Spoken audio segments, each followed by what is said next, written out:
Hello everyone, welcome to my channel. আমি স্মৃতি। আজকে একটা একদমই অন্যরকম ভিডিও নিয়ে চলে এসেছি। অনেক দিন পরে একটা রান্নার রেসিপি নিয়ে এসেছি, যেটা খুব চটজলদি তোমরা বানিয়ে ফেলতে পারো। তো প্রথমেই দেখো, এখানে বোনলেস চিকেন সরু সরু করে পিস করে নেওয়া আছে। আদা, রসুন, কাঁচা লঙ্কা, ভিনিগার আর নুন আর গোলমরিচ দিয়ে মাখানো রয়েছে। এখানে দেখো সরু সরু করে ক্যাপসিকাম আর পেঁয়াজ কাটা আছে, আর একটুখানি রসুন আর লঙ্কার দেওয়া রয়েছে। ঝালটা তোমরা তোমাদের পরিমাণ মতন দেবে। আর একটা বাটিতে আমি টমেটো সস, সয়া সস আর চিলি সস মিক্সড করে নিয়েছি। লাগবে একটা ডিম আর সাদা তেল। তো দেখতে থাকো পরপর কিভাবে বানাই। তো প্রথমেই দেখো, ম্যারিনেট করে রাখা চিকেনটার সাথে আমি এখানে কর্নফ্লাওয়ার অ্যাড করে নিচ্ছি। তো পরিমাণ মতন কর্নফ্লাওয়ার অ্যাড করবে। আর এটা কিন্তু 250 গ্রাম চিকেন ছিল। তো এই খাবারটা কিন্তু তোমরা খুব তাড়াতাড়ি বানিয়ে ফেলতে পারো, আর বাচ্চাদের খুবই পছন্দ হবে, সাথে বড়োদেরও কিন্তু এটা খুবই ভালো লাগবে। তো দেখো, এর মধ্যে একটা ডিমও অ্যাড করে নিয়েছি। এবার পুরোটাকে মিক্সড করে নিতে হবে। তো এটা তোমরা স্টার্টার আইটেমস হিসাবে খেতে পারো। তো খুবই মুখরোচক খেতে হয়। দেখো, এটা পুরোটা মিক্সড করা হয়ে গেছে।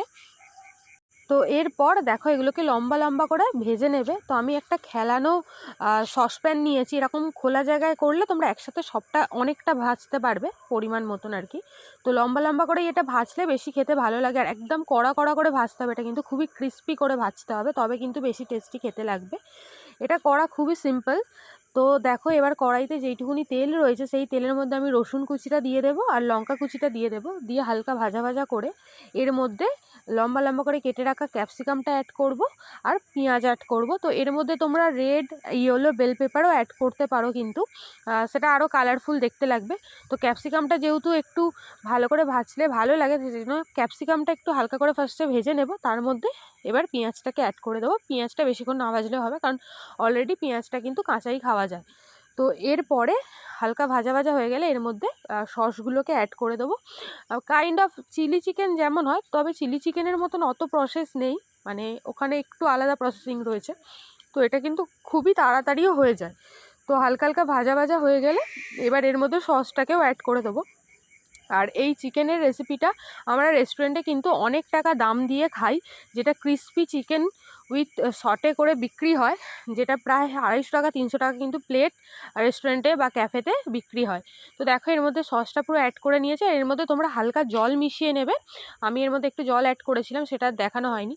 তো এরপরে ভেজে রাখা চিকেনগুলো এর মধ্যে অ্যাড করে দেবো, দিয়ে হালকা সটে করে নেবো। তারপরেই রেডি হয়ে যাবে আমাদের একটা সুন্দর স্টার্টার্স রেসিপি। খেতে কিন্তু খুবই টেস্টি হয়েছিল, তোমরা একবার ট্রাই করে দেখতে পারো। আর খুবই তাড়াতাড়িও বানাতে পারবে, আর একদমই কম ইনগ্রিডিয়েন্টস দিয়ে। ভিডিওটা ভালো লাগলে অবশ্যই একটা লাইক করে দেবে। আর আমার চ্যানেলে নতুন হলে চ্যানেলটা সাবস্ক্রাইব করতে ভুলো না। আর রেসিপিটা কেমন লাগলো অবশ্যই কিন্তু কমেন্টসে জানাও।